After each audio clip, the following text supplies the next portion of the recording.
The phone rang at 3:47 a.m., shattering the silence of Han Kyung-soo's penthouse. He stared at the unknown number glowing on his screen, every instinct screaming danger. In his world, calls at this hour meant blood, betrayal, or both. "Mr. Han." The voice was professional, detached. "This is Mercy General Hospital.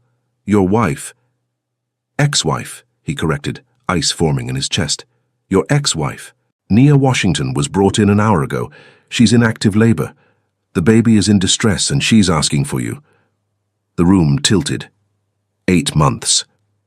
It had been 8 months since he'd signed those divorce papers, since he'd watched Nia walk out of his life, with tears streaming down her face.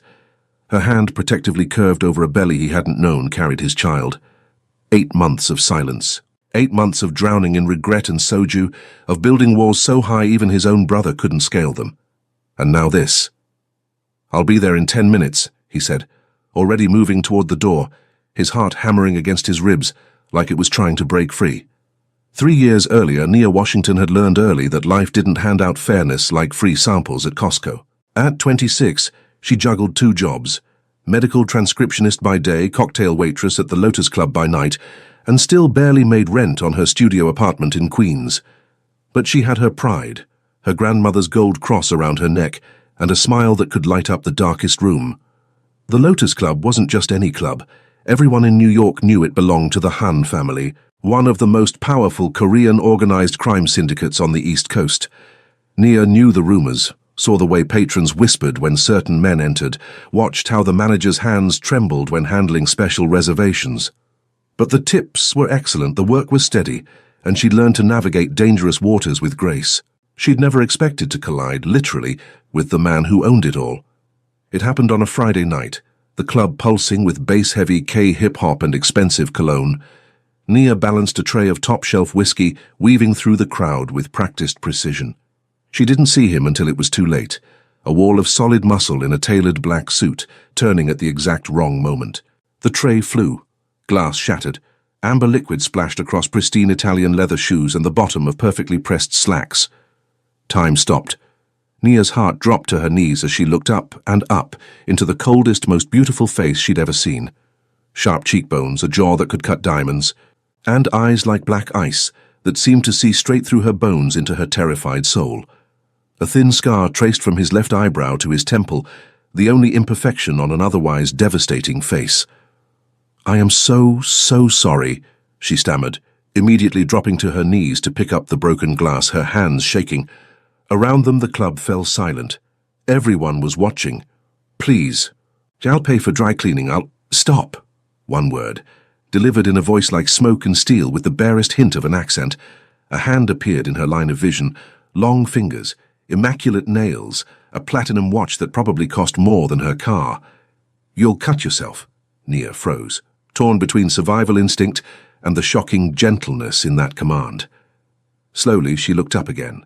He was crouched now, eye level with her, and this close she could see gold flecks in those dark eyes, could smell his cologne, something expensive and cedar-scented that made her pulse skip. "I'm really sorry, Mr. Han." His gaze moved over her face with an intensity that made her skin heat. "Han Kyung-soo, and you are?" "Unemployed, probably," she muttered before she could stop herself. The corner of his mouth twitched. It wasn't quite a smile, but it transformed his face from intimidating to breathtaking. "You think I would fire someone for an accident? You're the owner." It wasn't a question. Everyone knew Han Kyung-soo owned the Lotus Club, along with half the commercial real estate in Manhattan and several shipping companies that definitely didn't just ship legal goods. "And I just ruined your very expensive shoes." "They're just shoes."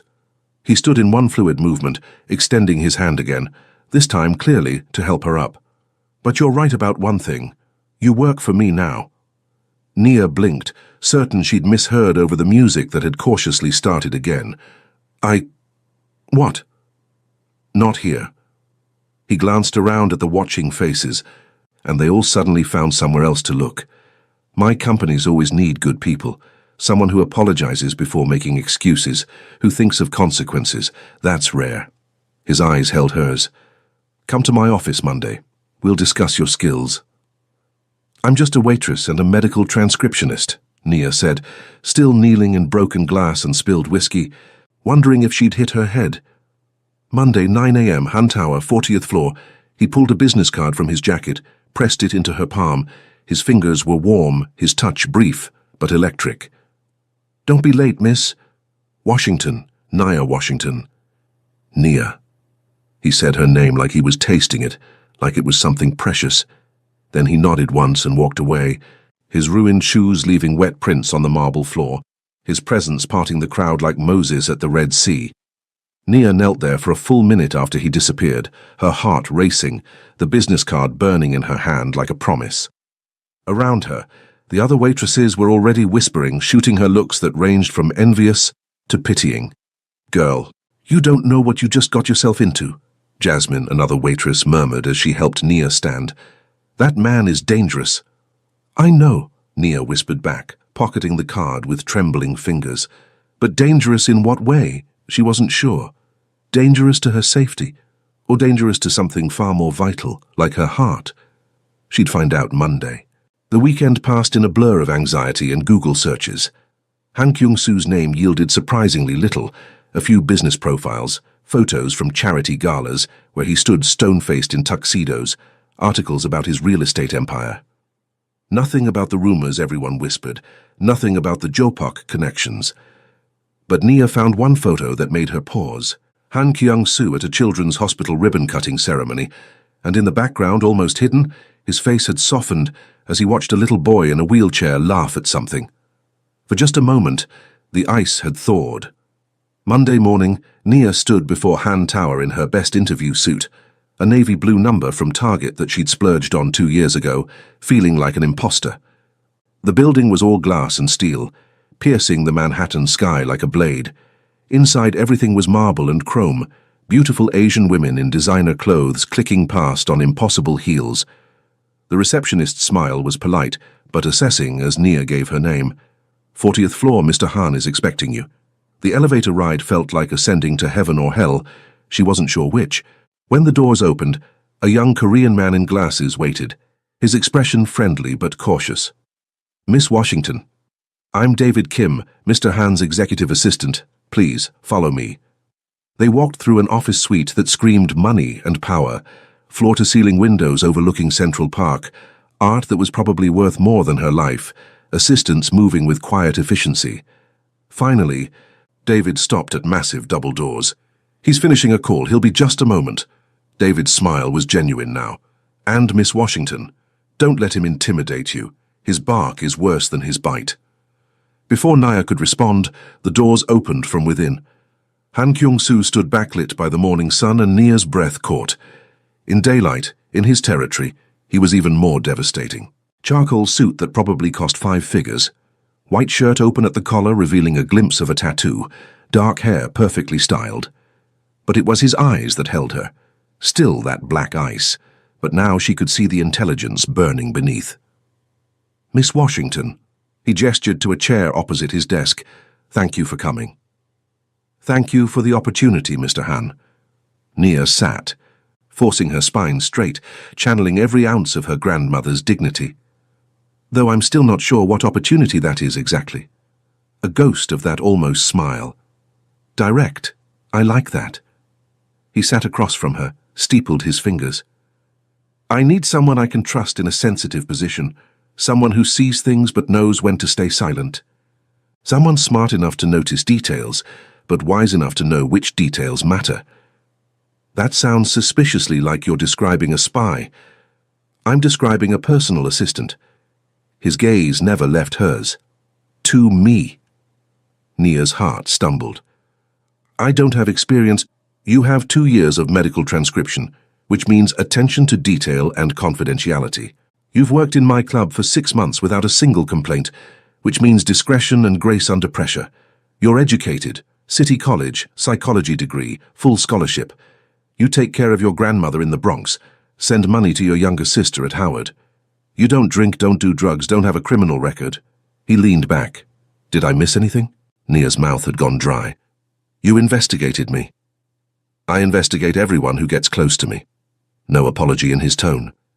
In my world, trust is earned through transparency, not promises. Your world, Nia repeated slowly, the world where you're not just a real estate mogul. Silence stretched between them, heavy with unspoken truths. Finally, Han spoke, his voice quiet but firm. I will never lie to you, Nia. My business has many faces. Some of them are legal. Some exist in grey areas. But I will tell you this. I have never hurt an innocent person. I have never touched drugs or human trafficking. I protect my people. I honor my word, and I punish those who break theirs. His eyes bore into hers. If you work for me, you'll see things, hear things, but you'll also be safer than you've ever been in your life. No one will touch you. No one will threaten you. You'll have health insurance, a salary 4 times what you make now, and my word that I will never ask you to do anything illegal. Why me? The question escaped before Nia could stop it. You could hire anyone. For the first time, uncertainty flickered across his face. Because when you looked at me Friday night, you saw a person. Not a name, not a reputation. Just a man whose shoes got wet. He stood, moved to the window. Everyone in my life wants something from me. Power, money, protection, fear. But you just wanted to make it right. That's rare in my world, Nia. That's precious. Nia stood too, her mind racing. This was insane. She should walk away, go back to her double shifts and her safe small life. But something in his voice, in the way he stood with his hands in his pockets, staring out at the city like a king, surveying his kingdom and finding it wanting. Something called to the part of her that had always wondered what lay beyond the boundaries she'd drawn. I need 24 hours to think about it, she said finally. He turned and she saw surprise in those ice-chip eyes. Most people would have answered immediately. I'm not most people, Mr. Han. No. His voice dropped, intimate. You're certainly not. As she turned to leave, his voice stopped her at the door. Nia. She looked back. Whatever you decide, the job at the club is still yours if you want it. This conversation changes nothing unless you say yes. That's when she knew. This dangerous, powerful man who could crush her with a word, he was giving her a choice, real choice. Not many people in her life had ever done that. I'll call you tomorrow, she said softly, and walked out before her racing heart could make the decision for her. Nia said yes. She told herself it was for the money, for the health insurance that would cover her grandmother's diabetes medication, for the chance to pay off her student loans before she turned 30. She told herself it had nothing to do with the way Han Kyung-soo looked at her like she was a puzzle he desperately wanted to solve. She told herself a lot of lies that first month. The reality of working for Han Kyung-soo was nothing like she'd imagined. Yes, there were the obvious signs of his double life, meetings with hard-eyed men who spoke in rapid Korean, phone calls he took behind closed doors, the way his head of security, a terrifying man named Kang, always seemed to be armed. But there was also the mundane, scheduling conference calls, managing his calendar, ordering lunch, proofreading contracts. And there was Han himself. He was exacting but never cruel, demanding but fair. He expected excellence and gave it in return. When Nia worked late, he ordered dinner for both of them. When her grandmother had a health scare, he sent her home in his car and told her to take as long as she needed. When a business associate made a pass at her during a meeting, Han's voice had gone so cold the man literally backed out of the office apologizing. But it was the small moments that undid her. The way he took his coffee, black, no sugar, always from the same bodega 2 blocks away because he said they made it right. The reading glasses he wore late at night when reviewing contracts which made him look younger, more vulnerable. The way he spoke Korean with his brother on the phone, his voice warming in a way it never did in English. The way he looked at her sometimes, like he was drowning and she was air.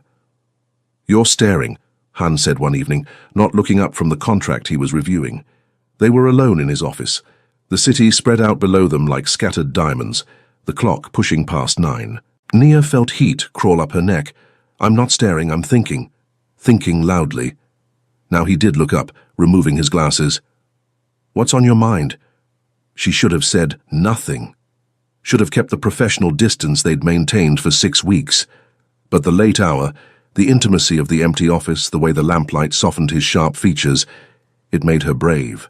I'm trying to figure you out, she admitted.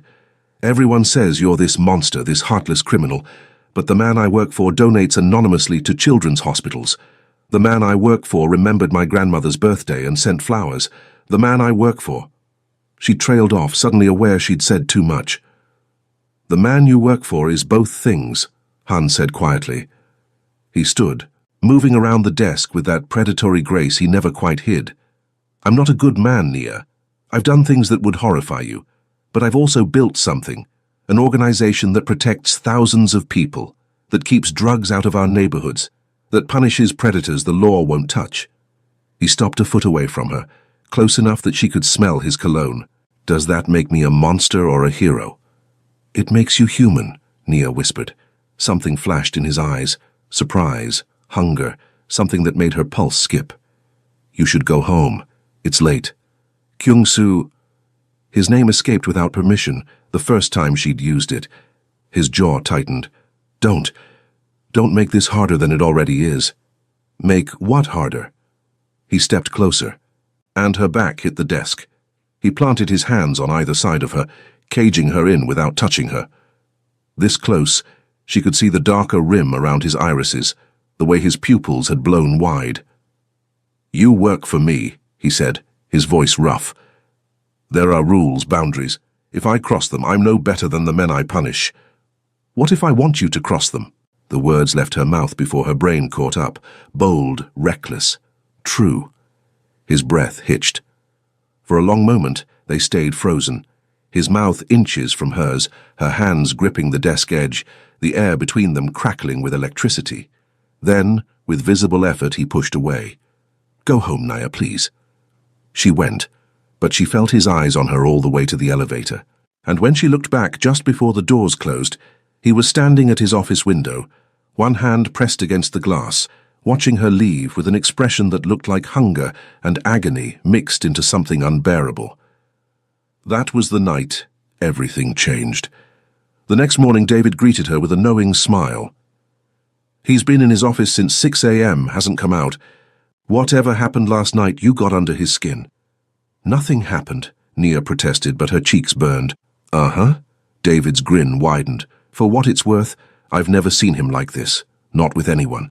Before Nia could respond, Kang appeared, his scarred face unreadable. Miss Washington, Mr. Han wants to see you. Her heart hammered as she walked to his office. Han sat behind his desk, looking every inch the criminal kingpin in a black suit, his hair slightly disheveled like he'd been running his hands through it. Dark circles shadowed his eyes. Close the door, he said without preamble. She did, slowly. I've been thinking about what you said last night. His voice was controlled, but she heard the strain beneath it. About wanting me to cross boundaries. I need you to understand something, Nia. If we go down this road, there's no going back. My world is dangerous. People who get close to me become targets, and I... He stopped, seeming to struggle for words. I haven't let myself want something this badly in a very long time. It makes me reckless, dangerous. Maybe I don't want safe, Nia said quietly. Maybe I've been safe my whole life and it's left me empty. He stood so fast his chair rolled back. In 3 strides he was in front of her, his hand cupping her face with a gentleness that made her eyes sting. You have no idea what you're asking for, he whispered, his thumb tracing her cheekbone. Then show me. His control snapped. He kissed her like a man starving, like she was oxygen and he'd been drowning, his other hand sliding into her hair, tilting her head back to deepen the kiss. Nia gasped against his mouth, her hands fisting in his jacket, pulling him closer, desperate for more. When they finally broke apart, both breathing hard, Han rested his forehead against hers. This is insane, he murmured. Completely, she agreed. I'm still your boss. Technically, you're everyone's boss. He huffed a laugh, the sound surprising them both. What am I going to do with you? I can think of a few things, Nia said, then blushed at her own boldness. His eyes darkened. Dangerous woman. But he was smiling, really smiling, and it transformed him into someone younger, lighter, more like the boy he must have been before life and blood and secrets hardened him. We should set rules, Nia said, trying to be practical, even as her lips still tingled from his kiss. Keep this private. No PDA at work. No special treatment. Agreed. His hand still cradled her face like something precious. But Nia, you need to know, If you're mine, you're mine. I don't share.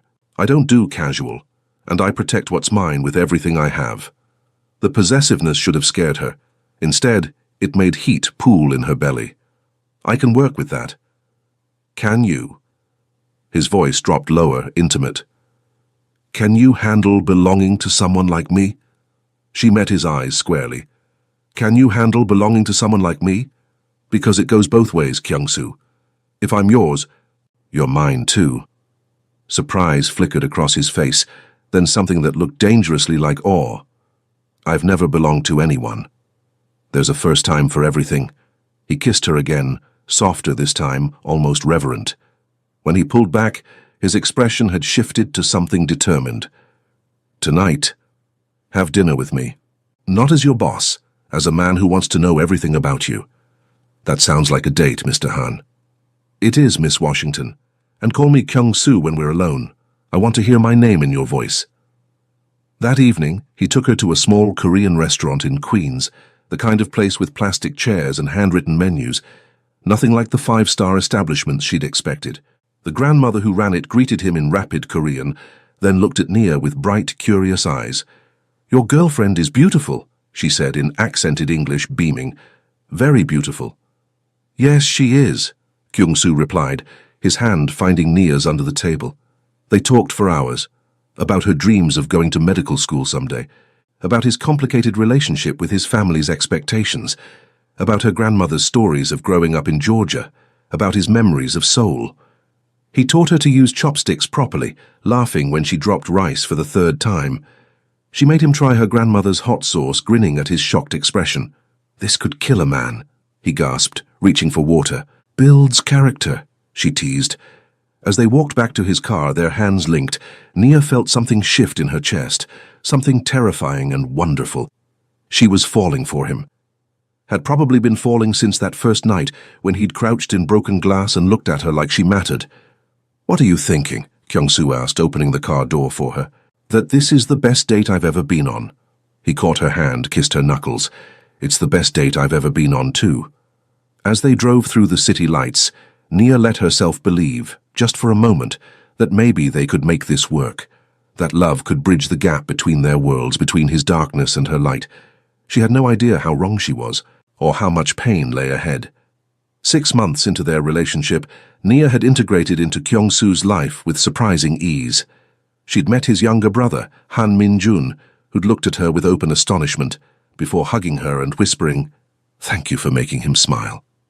She'd learned to navigate the complex politics of his organization, understanding without being told which meetings required her absence, which associates were trusted, which were merely tolerated.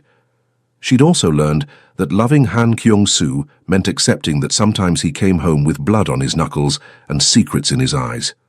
"Marry me," he said one night. They were in his penthouse, Nia curled against him on the couch, some Korean drama playing on the screen that neither of them watched. His fingers had been absently stroking her hair, and she'd been half asleep, content in a way she'd never been before. "What?" She sat up, certain she'd misheard. He turned to face her, and in his eyes was an intensity that made her breath catch. "Marry me, Nia. I know it's fast. I know my life is complicated, but I've never been more certain of anything." He pulled a box from his pocket, opened it to reveal a ring that made her gasp, a perfect solitaire diamond surrounded by smaller stones, elegant and understated. "You make me want to be better. You make me believe I can be better. Say yes." Nia's hands trembled as she looked from the ring to his face. She should ask for time, should consider the implications, the dangers, the fact that they'd only known each other 8 months.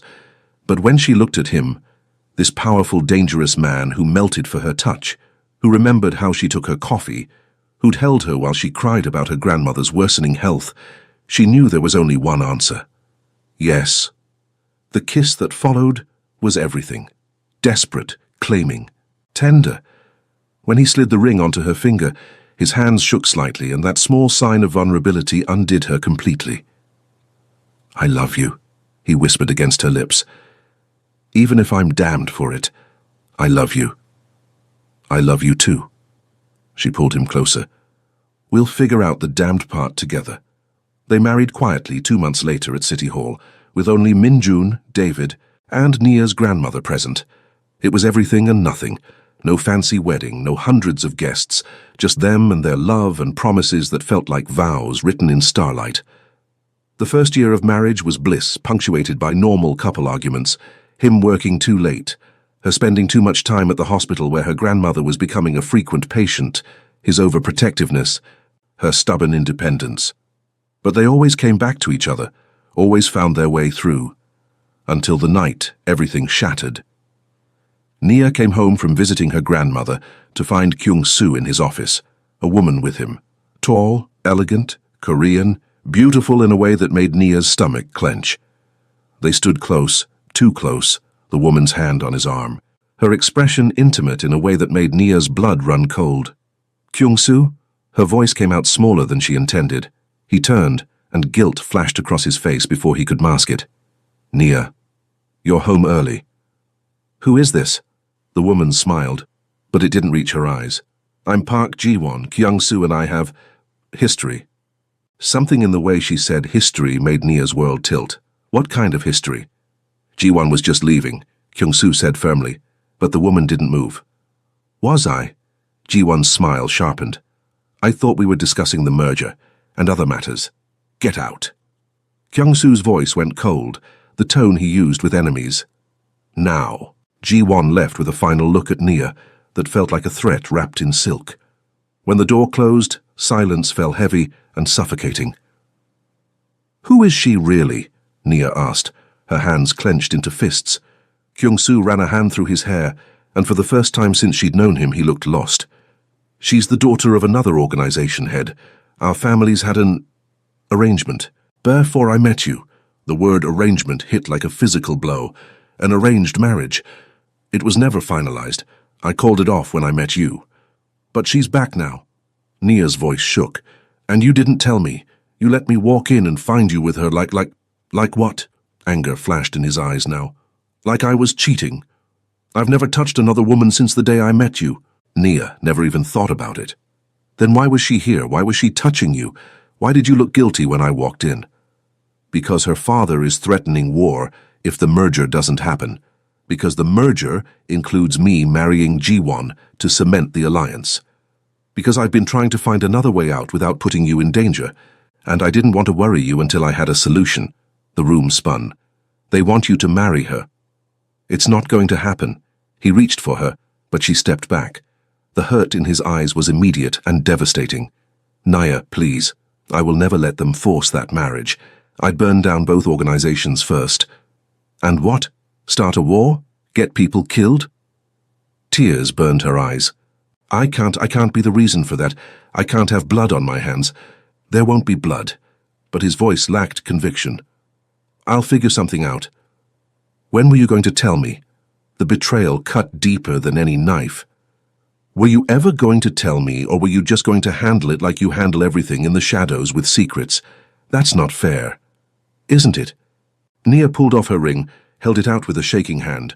Your world is secrets, Kyung-soo, and I've tried so hard to accept that, to trust you.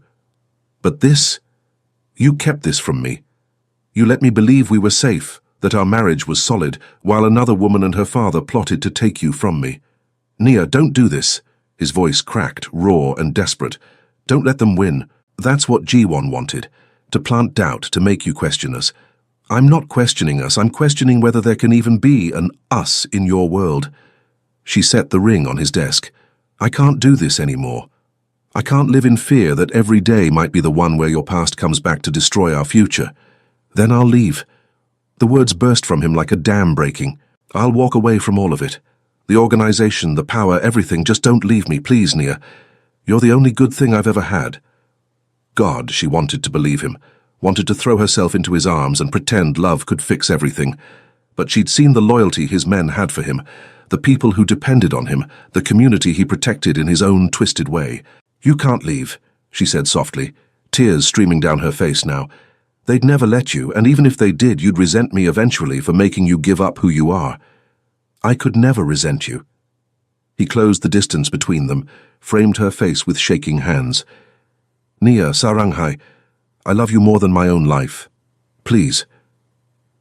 She'd never heard him use Korean endearments before. It broke something in her chest. But she forced herself to step back, to pick up her purse, to move toward the door. "I need time," she whispered. "I need to think." "How much time?" "I don't know." She left before he could respond, before her resolve could crumble. Left him standing in that office, her ring on his desk, their marriage in pieces around them. She didn't know she was pregnant. Wouldn't know for another 2 weeks, when the morning sickness started and the test showed 2 pink lines, and her world tilted on its axis all over again. By then, it was too late. The divorce papers had been filed, and Nia, proud and stubborn and terrified of being a burden, kept the secret to herself. 8 months. 8 months of living in her grandmother's old apartment in the Bronx. 8 months of working double shifts at 2 different medical offices to save money. 8 months of watching her belly grow and feeling their baby kick and wondering if she'd made the biggest mistake of her life. 8 months of missing him so badly it physically hurt. Nia had sent the divorce papers to his lawyer, then blocked his number, blocked his emails, disappeared into her old life like their marriage had been a dream. She told herself it was for the best, that bringing a baby into his dangerous world would be selfish, that their child deserved safety over luxury. She told herself a lot of lies. The truth was she was terrified. Terrified he'd try to take the baby, terrified he'd reject them both. Terrified of 1,000 scenarios that kept her awake at night, one hand on her swollen belly, feeling their daughter's strong kicks and crying for the father her baby would never know. "You need to tell him," her grandmother had said 100 times. But she'd never told him about the arranged marriage threat either, had she? Never trusted him enough to weather that storm together. The contractions started during her evening shift at the clinic. First a twinge, then a cramp, then waves of pain that made her gasp and grab the desk. "Nia," Dr. Martinez appeared at her side. "Your water just broke. We need to get you to the hospital." Everything after that was chaos. The ambulance ride, the bright lights of the ER, the pain that went from manageable to unbearable. And through it all, one thought kept circling her mind. He should be here. Kyung-soo should be here. "The baby's in distress," a doctor said, her voice tight with concern. "We need to do an emergency C-section. Miss Washington, is there anyone we should call?" The words left her mouth before she could stop them. "My husband, Han Kyung-soo." She rattled off the number she'd tried so hard to forget. Tell him I need him. She didn't know if he'd come, didn't know if he'd forgiven her for leaving, for the divorce, for 8 months of silence. Didn't know anything except that she needed him with a desperation that eclipsed pride, eclipsed fear, eclipsed everything. The anesthesiologist was prepping her for surgery when the doors burst open. Kyung-soo stood there, still in a suit jacket thrown over sweatpants, like he'd dressed in the dark, his hair wild, his face pale, his eyes finding hers across the room with an intensity that made her sob. "I'm here," he said, crossing to her in 3 strides, taking her hand like a lifeline. "I'm here, Nia. I'm sorry I'm late, but I'm here now." "She's dilated 8 centimeters, the doctor said. "We need to move now." "I have a daughter?" Kyung-soo's voice cracked on the word, his hand tightening on hers. "I'm sorry," Nia gasped between contractions. "I'm so sorry I didn't tell you. I was scared and stupid and later." He kissed her forehead, her cheeks, her lips. "We'll talk later.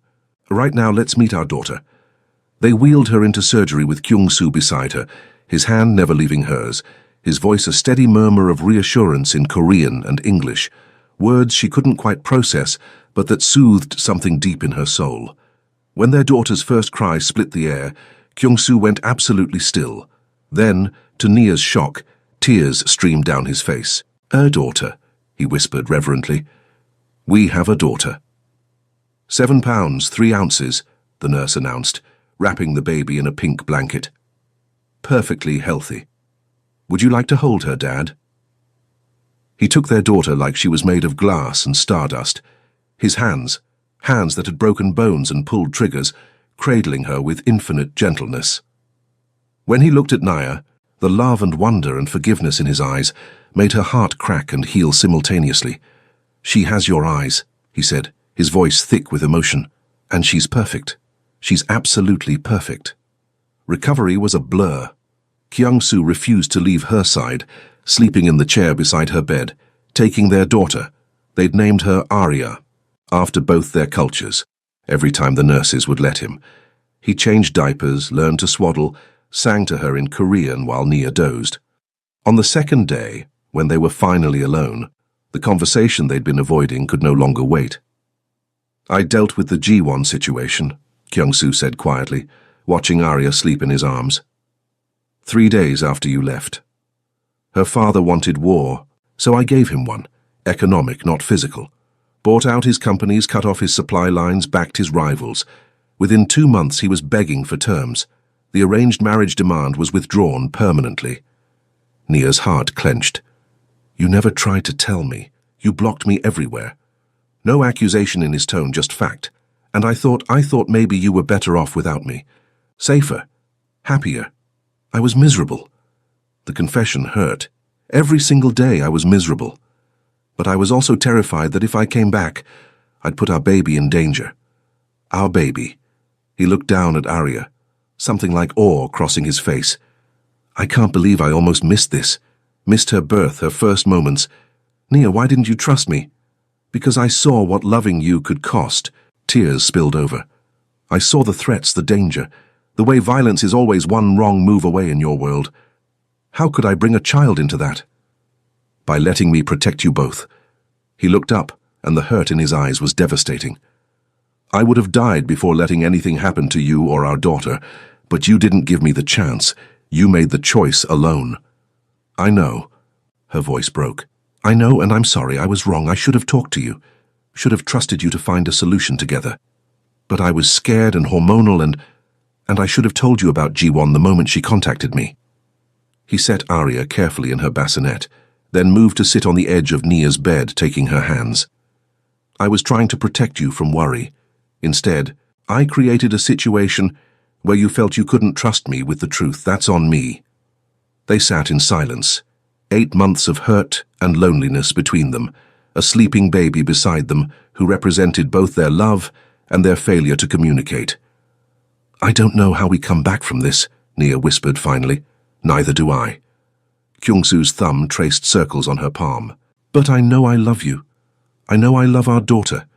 And I know I'll spend the rest of my life earning back your trust if you'll let me." "What about the organization? Your responsibilities?" "I'm stepping back." He said it firmly, like he'd been thinking about it for months. "Not leaving entirely, that would create a power vacuum and put more people at risk.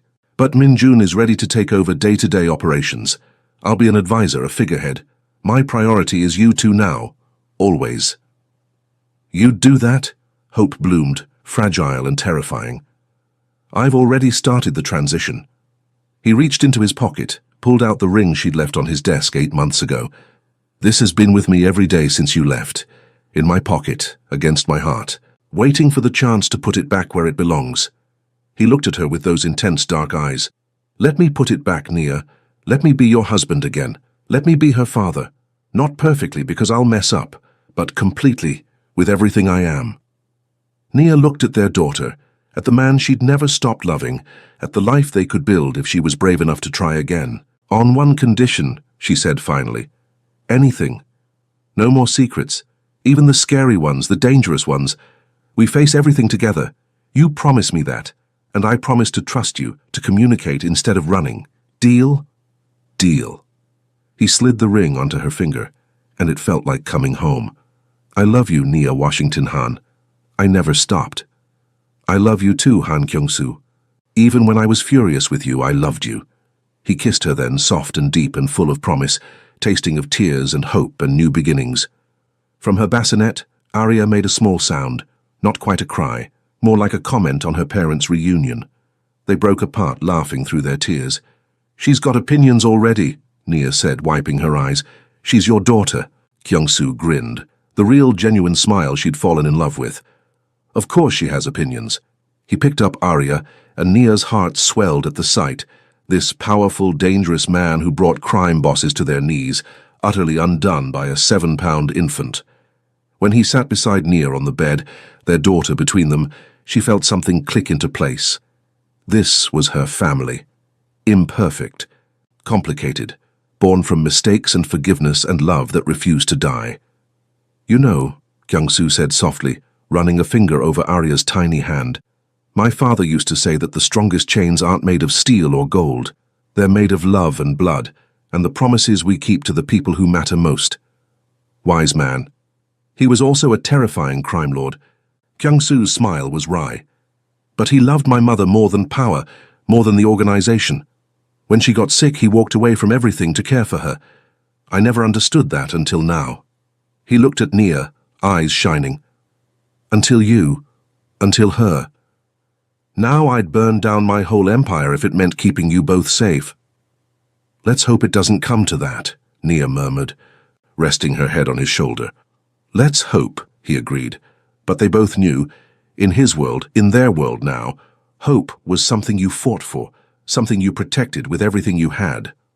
3 days later, they brought Arya home, not to Kyung-soo's sterile penthouse, but to a brownstone in Brooklyn he'd bought 2 years ago and never told her about.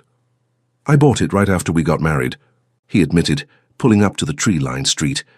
I wanted somewhere that felt like a home, not a fortress, somewhere safe for... He trailed off, looking embarrassed. For a family, Nia finished, her throat tight. For a family, he confirmed. The house was perfect. 3 stories of exposed brick and hardwood floors, a garden out back, a nursery already set up with a crib and rocking chair and everything a baby could need. Nia turned to him, incredulous. When did you do all this? The day you told me you were pregnant. Or rather, the day the hospital called me. He set Arya's car seat down gently. I had 4 hours to prepare. I called in every favor I had. You're ridiculous. But she was smiling, crying, overwhelmed by this man who'd spent 8 months apart from her still planning for their future. I'm yours, he corrected, pulling her close. That's all I want to be. The first weeks were chaos, sleepless nights, endless diapers, learning to function as a family. But through it all they kept their promise. When Kyung-soo had a difficult situation with the organization, he talked to Nia about it. When Nia felt overwhelmed or scared, she leaned on him instead of hiding it. They weren't perfect. They argued about his overprotectiveness when she wanted to take Arya to the park alone. They disagreed about how much to tell their daughter about his past when she got older, but they talked through it, compromised, built something stronger from the broken pieces of their first attempt. 1 month after Arya's birth, Kyung-soo came home early, which was unusual. Nia was on the couch, Arya sleeping on her chest, some reality show playing on TV. I officially resigned as head of operations today, he said without preamble. Min-jun is in charge. I'm just an advisor now, minimal involvement unless there's an emergency. Nia sat up carefully, cradling Arya. Are you sure? I never asked you to give that up. You didn't have to ask. He sat beside them, one hand resting on Arya's tiny back. I've spent my entire adult life building power, thinking that's what would make me matter. But this, you two, this is what matters. This is my legacy now. She's going to grow up asking questions, Nia warned gently. About your tattoos, about why Uncle Min-jun always has scary friends, about why people look at you with fear and respect. And we'll answer honestly. His eyes met hers. Age-appropriate honesty, but honesty. She deserves to know who her father is, all of it. The good, the bad, the complicated. She's lucky to have you. I'm the lucky one. He leaned over, kissed Nia softly. Both of you saved me, you know that, right? Before you, I was just going through the motions. Power and fear and emptiness. You gave me a reason to be better. You were always better, Nia insisted. I just helped you see it. Arya chose that moment to wake up, her face scrunching adorably before she let out a cry. Kyung-soo immediately reached for her, scooping her up with practiced ease. Someone's hungry, he murmured, rocking her gently. Come on, beautiful girl. Let's get you fed while Mama rests. Watching him prepare a bottle, singing softly in Korean while Arya's cries quieted, Nia felt her heart expand so much it hurt. This was what she'd been afraid of losing. This gentle, loving side of him that only appeared for the people he trusted completely. Later that night, after Arya was asleep in her crib and they were finally alone, Kyung-soo pulled Nia close in their bed. I have something for you, he said, producing a small box. More jewelry? She'd started wearing the necklace he'd given her for their first anniversary again. Not exactly. He opened the box to reveal a key.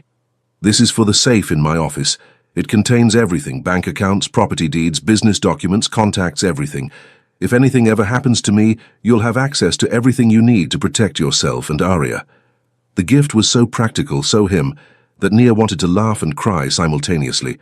Nothing is going to happen to you. Probably not, he agreed. But I promise no more secrets. This is me keeping that promise, complete transparency, complete trust. She took the key, then set it aside to cup his face. I love you so much it scares me sometimes. Good. His smile was equal parts tender and wicked. I like keeping you on your toes. He kissed her then, and for the first time since Arya's birth, the kiss deepened into something more. When his hands started wandering, Nia pulled back slightly. The doctor said 6 weeks, she reminded him breathlessly. I know. He kissed her neck, her collarbone. I'm just reminding you what's waiting when those 6 weeks are up. You're terrible. You love me anyway. God help me, I do. They fell asleep, tangled together. The monitor on the nightstand broadcasting their daughter's soft breathing, the key to his secrets on the dresser, their second chance at forever feeling solid and real. 6 months later, they renewed their vows. Not a big ceremony, just family and close friends in the garden of their Brooklyn brownstone.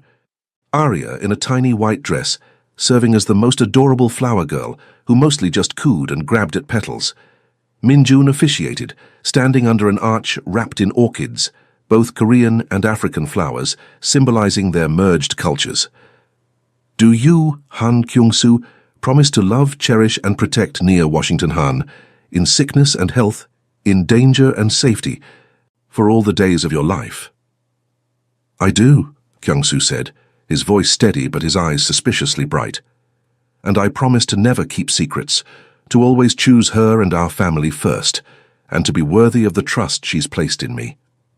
And do you, Nia Washington Han, promise to love, cherish, and trust Han Kyung-soo, in sickness and health, in joy and sorrow, for all the days of your life? I do, Nia whispered, squeezing his hands. And I promise to communicate instead of running, to face our challenges together, and to remind him every day that he's a good man. Then, by the power vested in me, and let's be honest, I basically run a criminal empire, so that's a lot of power. I pronounce you husband and wife again. Young, kiss your wife before she changes her mind. The small crowd laughed. Kyung-soo grinned, pulled Nia close and kissed her like it was the first time and the last time and every time in between. When they broke apart, Arya let out a happy squeal from where Nia's grandmother held her. She approves, Nia's grandmother announced, wiping tears from her eyes. My baby got her happy ending after all. It's not an ending, Grandma, Nia said, taking Arya from her and settling their daughter on her hip. It's a beginning. Years later, on a warm Saturday afternoon, Nia stood at the kitchen window of their brownstone, watching her husband teach their daughter, now 4 years old, how to tend the tomato plants in their garden. Arya's natural curls were pulled into 2 puffs, her brown skin glowing in the sunlight. Her small hands carefully watering the plants while Kyung-soo guided her. Gentle, Ari, he said in Korean, then repeated in English. The plants are delicate. Like baby sister? Arya asked, patting Nia's growing belly. She was 6 months pregnant with their second daughter. Exactly like baby sister. I'll be gentle with her too, Appa, Arya promised solemnly. Watching them, Nia felt peace settle over her like a warm blanket. The road to this moment hadn't been easy. There had been more challenges, a rival organization making threats that Minjun handled swiftly, adjusting to life with a newborn while rebuilding trust, learning to balance Kyung-soo's residual involvement with the organization against family time. But they'd weathered every storm together. The doorbell rang. Through the window she saw Minjun arrive with his new girlfriend, a sharp-witted immigration lawyer who had him completely wrapped around her finger. Behind them came David, now happily married with twins. Sunday dinners had become tradition, the Brooklyn brownstone filling with the family they'd chosen, not just blood but bonds forged through loyalty and love. Korean BBQ cooking alongside Nia's grandmother's collard greens, multiple languages floating through conversations, children running through the garden. Remember when you told me you were just a waitress and a medical transcriptionist? Kyung-soo's voice came from behind her. He wrapped his arms around her waist, one hand settling over their unborn daughter. I remember you telling me I was unemployed, she countered, leaning back against his chest. Look how wrong I was. He pressed a kiss to her neck. You're not unemployed. You're the CEO of our family, the keeper of my heart, the mother of my children, and the only person in the world who can make me forget my own name with just a look. Smooth talker. Only for you. He turned her to face him, and she saw it. The same intensity that had undone her that first night in the Lotus Club, softened now by years of love and trust, and choosing each other every single day. Do you ever regret it? Choosing this complicated life with me? Nia looked past him to where Arya was showing Uncle Min Jun her tomato plants, her laughter bright and clear. She thought about the life she'd imagined for herself before Han Kyung-soo, safe, predictable, small. Not for a single second, she said honestly. You're my person, Kyung-soo. This is exactly where I'm meant to be. Nobody touches what's mine, Arya suddenly shouted in the garden, startling everyone. She stood protectively in front of her tomato plant, glaring at a crow that had landed nearby. Min Jun burst out laughing. I wonder where she learned that phrase. Kyung-soo had the grace to look sheepish. She might have heard me say it once or twice.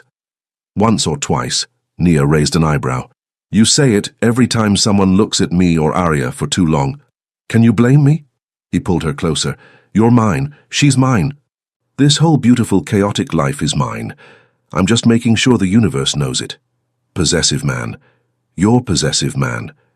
Their lips met, the kiss tasting of promises kept and futures unfolding. When they broke apart, their family was watching through the window. Min Jun making exaggerated gagging noises, David grinning, Nia's grandmother smiling with satisfaction. Arya pressed against the glass making kissy faces. This was their happy ending, hard-won, imperfect, more precious because of every obstacle they'd overcome to reach it. A black woman who dared to love a Korean man from a world of shadows. A criminal who'd found redemption in her light, and the family they'd built together brick by brick, choice by choice, day by day. I love you, Nia whispered against his lips. I love you more, Kyung-soo replied, and I'll spend the rest of our lives proving it. Outside, their daughter called for them, her voice bright with joy and possibility. They went to her together, hand in hand, ready to face whatever came next. Because they'd learned the most important lesson. Love wasn't about finding someone perfect. It was about finding someone who made you want to be better, who stood by you through darkness and light, who chose you every single day. And they would choose each other, always.